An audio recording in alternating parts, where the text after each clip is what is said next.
आज मैं कुछ ज़्यादा ही सज-सवर के आई हुई हूँ। शादी का टाइम चल रहा है। My outfit is so pretty. मैं इधर क्लिप डाल दूँगी। Anyway let's start this video. Her family के कुछ ना कुछ राज़ होते हैं, बट कुछ फैमिली के राज़ बहुत ज़्यादा डार्क होते हैं, जो अगर बाहर आए तो शायद उनकी फैमिली ही खराब हो सकती है। तो आज की जो वीडियो है वो किसी की फैमिली से रिलेटेड ही है, पर मेरी फैमिली से रिलेटेड नहीं है। सो ये जो कहानी है ये थोड़ी-सी क्वेश्चन मार्क करने वाली है पेरेंटिंग के ऊपर। मुझे ऐसा लगता है कि मेरे कज़न ब्रदर की फैमिली ने मेरे ही कज़न ब्रदर को मार दिया। सो ये जो कहानी है ना ये बहुत पुरानी है, मतलब अभी की बात नहीं है, बहुत पहले की बात है। मैं बहुत छोटी थी तो मैं अपनी ताई के यहाँ पे ना ट्यूशन पढ़ने के लिए जाती थी। जो मेरी ताई के सबसे बड़े वाले बेटे थे वो ट्यूशन पढ़ाते थे बच्चों को, तो मेरे पापा ने हम लोगों का भी ट्यूशन करा दिया था उन्हीं के घर पे। नहीं तुम लोग भी उन्हीं के पास पढ़ने के लिए जाओ, हमारा बिल्कुल मन नहीं करता था, बट क्या करें, पापा का आदेश है, नहीं टाला जा सकता। सो मेरी जो ताई जी थी उनके 3 लड़के थे। सबसे बड़े वाले भैया हमें ट्यूशन पढ़ाते थे और जो बीच वाले भैया थे वो किसी से इतना बात नहीं करते थे, वो थोड़े से अकड़ू से थे। एंड जो सबसे छोटे वाले थे वो ठीक थे, बट उनको ना लोग इस तरह से जज करते थे कि वो अच्छे इंसान नहीं है, वो बुरे लड़के हैं, उनमें बहुत सारी बुरी आदतें हैं, वो बैड इन्फ्लुएंस है लोगों के लिए, उनसे दूर रहना चाहिए। सब एक ही चीज़ बोलते थे, यहाँ तक कि मेरी मम्मी पापा सब हमें बोलते थे कि उसके पास मत जाना, उससे कम बात करना, उससे दूर रहना, वो सही नहीं है, उसके साथ कुछ गड़बड़ है। तो बेसिकली उनको इस नज़र से देखा जाता था कि वो गड़बड़ है, इनके अंदर कुछ भी। और बहुत बार ऐसा भी होता था कि हम लोग ना ट्यूशन पढ़ रहे होते थे और भैया बीच में आके हमें बोलते थे तुम लोग ना घर जाओ, आज किसी का रिमांड होना है। तो रिमांड का मतलब बेसिकली ये था कि उनके जो सबसे छोटे वाले भाई हैं, उनकी पिटाई करेंगे पूरे घर वाले मिलके। और वो लोग उसको इसलिए मारते थे क्योंकि उनको लगता था वो सही राह पे नहीं है। इट मीन्स लाइक वो कुछ गलत काम करते हैं, उनके साथ कुछ तो गड़बड़ है, कुछ बैड इन्फ्लुएंस है उनके ऊपर। बट मैंने आज तक उन्हें कभी लाइक ऐसे देखा नहीं, पर मैं बहुत छोटी भी थी। तो मुझे कुछ समझ ही नहीं थी कि क्या अच्छा होता है, क्या बुरा होता है। जो मम्मी-पापा ने बताया मैंने भी मान लिया कि हाँ ठीक है, भैया के साथ कुछ गड़बड़ है तो भैया के साथ कुछ गड़बड़ है। तो भैया की लाइक मंथ में 4 या 5 बार तो इस तरह से पिटाई होती थी। और हमें इसलिए पता है क्योंकि हम ट्यूशन पढ़ने जाते थे और बीच में हमें घर भेज दिया जाता था। कभी-कभी तो उनको इतना मारा जाता था कि जब हम नेक्स्ट डे उन्हें देखते थे तो उनकी पूरी बॉडी पे ब्रूसेस थे। एंड वो कोई बच्चे नहीं थे, वो एक टीनेजर थे। लेकिन वो होंगे आई थिंक उस टाइम पे 16 या 17 ईयर ओल्ड। और वो उनको इस तरह से मारते थे कि जैसे कि वो एक छोटे से बच्चे हैं। मतलब इतना गंदा मारते थे कि उनकी पूरी बॉडी पे ब्रूजेस मिलेंगे। उस टाइम पे मैं भी छोटी थी तो मुझे इतना फ़र्क नहीं पड़ता था, लेकिन अगर मैं अब सोचती हूँ तो मुझे ऐसा लगता है कि इतना कौन मारता है अपने भाई को या अपने बेटे को इस तरह से मारना कि मतलब लिटरली उनकी पूरी बॉडी पे ब्रूजेस हो। उस टाइम पे तो ऐसा लगता था कि हाँ, मम्मी-पापा हम मुझे भी तो मारते हैं, मेरी बहन भी तो पिटती है, भाई भी तो पिटता है, तो क्या ही फ़र्क पड़ता है। पर अब ऐसा लगता है कि लाइक ठीक है, मम्मी-पापा मारते तो थे, लेकिन इतना मम्मी-पापा कैसे मार सकते हैं कि महीने में 3-4 बार इस तरह से पिटाई करो कि तुम्हारे ऊपर से लेके नीचे तक बॉडी पे ब्रूसेस हो। उनके घर में कुछ ना कुछ होता ही रहता था। तो कुछ सालों बाद हम लोगों ने ट्यूशन जाना बंद कर दिया। लेकिन उनके घर पे लड़ाइयाँ कंटिन्यू रहती थी और उन भैया का पीटना भी कंटिन्यू रहता था। एक बार तो उनके घर पे इतनी लड़ाई हुई कि मेरी ताई जी का सिर ही फूट गया था। तो बोलते थे कि जो उनका सबसे छोटा बेटा है उन्होंने ग्लास फेंक के मार दिया, क्योंकि उन सबकी आपस में लड़ाई हो रही थी। गुस्से में उसने ग्लास मारा और वो मेरी ताई जी के सिर पे आके लगा और उनका सिर फट गया। उस टाइम पे मुझे लगा कि कैसे हैं भैया, अपनी मम्मी पे कैसे हाथ उठा सकते हैं। लेकिन अगर अब मैं सोचती हूँ तो ऐसा लगता है कि यार उनके घर वाले उनको इतना मारते थे, इतना मारते थे। एक टाइम बाद तो हर कोई फ्रस्ट्रेट हो जाता है, तो आई डोंट थिंक गुस्से में ग्लास ऐसे फेंक के मारा तो गलत था। तो मेरी ताई जी का सिर फट गया, उसके बाद वो हॉस्पिटल में एडमिट होगी, लेकिन उसके बाद अगेन उनको और मारा गया क्योंकि उन्होंने ग्लास फेंक के मारा जो कि ताई जी के सिर में लगा। वो एक एक्सीडेंट था, लेकिन उन्होंने मारा तो क्यों मारा? एंड इस तरह से उनके घर में लड़ाइयाँ और पिटाइयाँ चलती रहती थी। फिर कुछ टाइम के बाद मेरी ताई जी एक दिन हमारे घर पे आती है और बोलती है कि उसने कुछ खा लिया। तो कुछ खा लिया मतलब ऐसा खा लिया जिससे कि वो बेहोश हो गया और उसको हॉस्पिटल में एडमिट करना पड़ा। हम लोगों को तो यही बताया गया बच्चों को कि अरे वो भैया ने कुछ गलत खा लिया और उनको फूड पॉइज़निंग हो गई। बट बेसिकली उन्होंने सेल्फ एग्ज़िट की कोशिश की। एंड बोला गया कि उन्होंने कुछ ग्रीन खाया था और मेरे जो बहनें और हम सब थे, हम सबको बोला गया कि तुम उनके घर मत जाना, अगर वो बात करे तो बात मत करना, अगर वो कुछ भी दे तो कुछ खाना पीना मत, क्योंकि वो अभी ठीक नहीं है, उसके साथ कुछ प्रॉब्लम चल रही है, उसको थोड़ी मेंटली प्रॉब्लम है। वो कोई छोटे बच्चे नहीं थे, एक अडल्टहुड में जा चुके थे, उन्हें भी पता होगा क्या सही है क्या गलत है और किसको किस तरह से बिहेव करना है। बट आई थिंक यहाँ पे उनकी फैमिली बहुत ज़्यादा मुझे लैक करती हुई नज़र आई, जिस तरह से वो उसको ट्रीट करती थी। लिटरली उनको ऐसा ट्रीट किया जाता था जैसे कि वो उनके बेटे ही नहीं है। लाइक नौकर-वोकर रखा हुआ है घर में जो कि सही से काम नहीं करता, तो तुम्हें गुस्सा आता है और लो नौकर क्या कर रहा है यहाँ पे, नौकर में बजा दो। इस तरह से उसको ट्रीट किया जाता था। मेरे अकॉर्डिंग वो बहुत इंटेलिजेंट थे थे, लाइक वो अपनी टीनेज में ही काफ़ी सारी चीज़ें ठीक कर लेते थे। लाइक उनके सामने कोई भी गैजेट दे दो, वो हर गैजेट को ठीक कर लेते थे। उनकी फैमिली ने उनकी कभी बात ही नहीं सुनी और उनकी फैमिली उनको ऐसे ट्रीट करती थी कि ये कुछ नहीं कर सकता ज़िंदगी में, ये नाकारा निकम्मा ही रह जाएगा, इसके बस की नहीं है अपना घर चलाना। इस तरह से उनकी फैमिली उनके साथ बिहेव करती थी। लेकिन वो लिटरली बहुत ज़्यादा इंटेलिजेंट थे। अगर उनकी फैमिली उन्हें सही से गाइड करती, तो वो आज काफ़ी आगे जा सकते थे।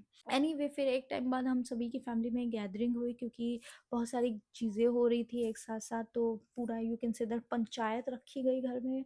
एंड उस टाइम पे उन भैया से बात की गई और उन भैया ने काफ़ी सारी चीज़ें बोली जो कि बहुत ही, आप सोचती हो तो ऐसा लगता है कि वो सही थे।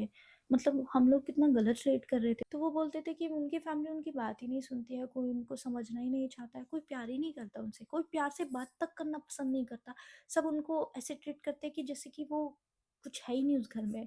सब उनको बस मारते हैं, धुतकारते हैं एंड कोई सही से बात नहीं करता। तो उनको लगता है कि उनकी फैमिली उन्हें प्यार नहीं करती। तो सबने उनको समझाया कि नहीं, ऐसा नहीं है बेटा, सबकी फैमिली ऐसी होती है, हमारे भी माँ-बाप ने हमें मारा है, सब पिटते रहते हैं। ये देखिए छोटे लोग हैं, इनको भी मारते रहते हैं इनके मम्मी-पापा। मम्मी-पापा का मारना कोई बुरी बात थोड़ी ना होती है, वो तो उनका प्यार होता है, क्योंकि उन्हें ऐसा लगता है कि तुम्हारे साथ कुछ गलत ना हो जाए, इसलिए मम्मी-पापा हाथ उठा देते हैं। तो इस तरह से उनको समझा के और थोड़ा हम लोगों को भी समझाया कि कोई बात नहीं, अगर तुम्हारे मम्मी-पापा तुम्हें मारते हैं तो तुम लोग ज़्यादा सोचा मत करो, इतना कोई बड़ी बात नहीं होती है, मम्मी-पापा ही हैं तुम्हारे। फिर एक दिन अचानक से मेरी ताई जी हमारे घर पे आती है और पापा के पास जाके बोलती है कि उसने कुछ खा लिया। रात के आई थिंक 10 बज रहे थे। पापा जल्दी से उनके साथ जाते हैं और पापा बताते हैं कि उसकी हालत बहुत ज़्यादा ऑलरेडी क्रिटिकल ही थी। मतलब उसके मुँह से पूरे झाग आ रहे थे एंड वो स्टेट में ही नहीं था कि वो कुछ सुन सके या बोल सके। उसकी बॉडी बिल्कुल मेरे पापा के अकॉर्डिंग ठंडी पड़ चुकी थी एंड जब उसको हॉस्पिटल ले जा रहे थे तो उसकी फैमिली वाले जो उसके बेसिकली भाई हैं, वो उसको खींचते हुए हॉस्पिटल लेके जा रहे थे। लाइक वो तुम्हारा भाई है, वो चलने की हालत में नहीं है, तो तुम उसे गोद में भी उठा के लेके जा सकते हो, आखिर तुम्हारे घर का बेटा ही है। वो लोग उसको ऐसे खींचते हुए अपने साथ उठा के लेके जा रहे थे। तो पापा उनको बोलते हैं कि ठीक से उठाओ उसको। फिर उसको वो ठीक से उठा के हॉस्पिटल लेके जाते हैं। पास का ही, ऐसे हॉस्पिटल नहीं बोलूँगी, छोटा-सा क्लिनिक ही बोलूँगी। रात के 11 बजे कौन ही उठा होता है। तो वो बस उसको ऐसे ही चेक करते हैं, वो बोलते हैं नहीं आप इसको अच्छे हॉस्पिटल में लेके जाओ। जैसे ही दूसरा हॉस्पिटल में उसको ले जाया जाता है, वो भी कह देते हैं कि हम नहीं बचा सकते इस केस को, आप इसको दिल्ली लेके जाओ, दिल्ली में ही इसका कुछ हो सकता है। जैसे ही एम्बुलेंस आती है, एम्बुलेंस में बैठते हैं और फिर उसको दोबारा दिल्ली लेके जाते हैं। उसके बाद वो हॉस्पिटल में जाते ही डॉक्टर बोलते हैं ही इज़ नो मोर। हम में से किसी को कुछ नहीं बताया जाता, वैसे भी हम बच्चे थे, हमें तो क्या ही बताएँगे। बट मेरी फैमिली को भी इतना नहीं बताया जाता कि उसने क्यों, क्या खाया और किस तरह से खाया और क्यों खाया। पर मेरी ताई जी ने ऐसे ही बोला कि एक्चुअली घर में गेहूँ रखे हुए थे तो उनमें कीड़े ना लगे इसलिए टैबलेट्स रखी हुई थी।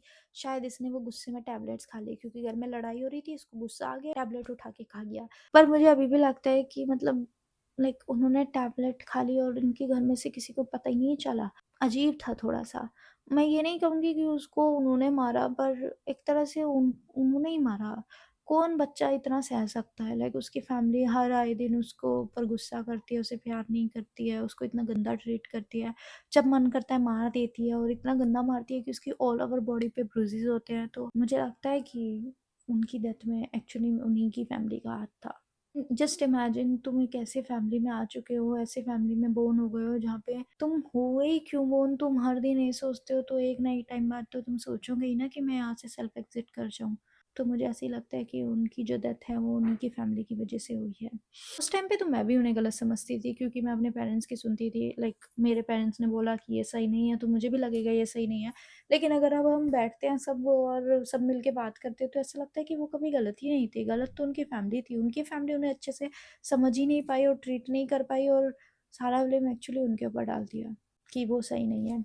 सो या that's it for this story guys. ये जो स्टोरी है वो बहुत ही ज़्यादा हैवी है। यस आई टोटली एग्री कि बहुत सारे जो पेरेंट्स हैं वो पेरेंट्स तो बन जाते हैं, लेकिन एक्चुअल पेरेंट्स किसे कहते हैं उन्हें पता ही नहीं होता, यू नो। बहुत सारे पेरेंट्स हैं जो सिर्फ बच्चों को ऑल टाइम यही सुनाते रहते हैं, हमने तुम्हारे लिए इतना सेक्रीफाइस किया, हम तुम्हारे लिए ये करते हैं, हम तुम्हारे लिए वो करते हैं और तुम क्या कर रहे हो हमारे लिए। बट अगर हम देखें अच्छे से तो बच्चा कभी अपने पेरेंट्स चूज नहीं करता, उसके पास तो कोई ऑप्शन ही नहीं है अपने पेरेंट्स चूज करने का। उसको तो बोल दिया जाता है कि भैया ये तेरे पेरेंट्स हैं, बट वो नहीं मांगता कि तुम मेरे लिए सेक्रीफाइस करो। वो पेरेंट्स अपनी अकॉर्डिंग सेक्रीफाइस करते हैं उस बच्चे के लिए, उस बच्चे को इसमें कैसे ब्लेम कर सकते हैं कि बच्चे की वजह से हमने सेक्रीफाइस किया, पर बच्चे को पेरेंट्स नहीं चाहिए थे, पेरेंट्स को बच्चा चाहिए था। एक्चुअली अ डार्क ट्रुथ कि बहुत पेरेंट्स के पास बच्चे तो हैं लेकिन बच्चों के पास पेरेंट्स नहीं है। उनके पास सिर्फ 2 लोग हैं जो उन्हें कभी समझ ही नहीं पाते। वो कभी पेरेंट्स ही नहीं बन सकते। वो पेरेंट्स बन चुके हैं बट टेक्निकली वो कभी पेरेंट्स ही नहीं बन सकते और ना ही बन पाए हैं। एंड इस वजह से बहुत सारे बच्चे सफ़र करते हैं। ये स्टोरी कुछ क्लियर नहीं है लेकिन इस स्टोरी में डेफ़िनेटली एक लेसन है कि बहुत सारे पेरेंट्स को ये चीज़ समझनी बहुत ज़रूरी है कि तुम्हारे 2 बच्चे अगर एक जैसे हैं, लाइक तुम्हारी बातें सुनते हैं और तीसरा तुम्हारी बातें नहीं सुनता तो वो बुरा है। ऐसा कुछ नहीं है कि वो बुरा है। उसकी बस उन लोगों से सोच अलग है। उसको उसी तरह से ट्रीट करना चाहिए जिस तरह से वो है। ना कि तुम उसको उस तरह से ट्रीट करो कि हमारे 2 बच्चे तो हमारी सुनते थे तो तीसरा क्यों नहीं सुन रहा, तो ले पिटाई करो इसकी, ये भी उन्हीं के जैसा होना चाहिए। बट उसका माइंड प्रोसेस, उसकी सोचने का नज़रिया, उसको चीज़ें देखने का नज़रिया अलग हो सकता है। ये चीज़ समझनी बहुत ज़रूरी है बहुत सारे पेरेंट्स को। हर बच्चा एक जैसा नहीं होता। ऑफ कोर्स इस चीज़ में मैं क्या ही बोल सकती हूँ, लाइक पेरेंट्स के ऊपर क्या ही बोल सकते हैं। लेकिन एक चीज़ बोलना चाहूँगी, ज़रूरी नहीं है कि वो तुम्हारे पेरेंट्स हैं तो वो हमेशा सही हो, वो भी इंसान है। हर पेरेंट्स अच्छा हो ज़रूरी नहीं है। Bye, take care, bye.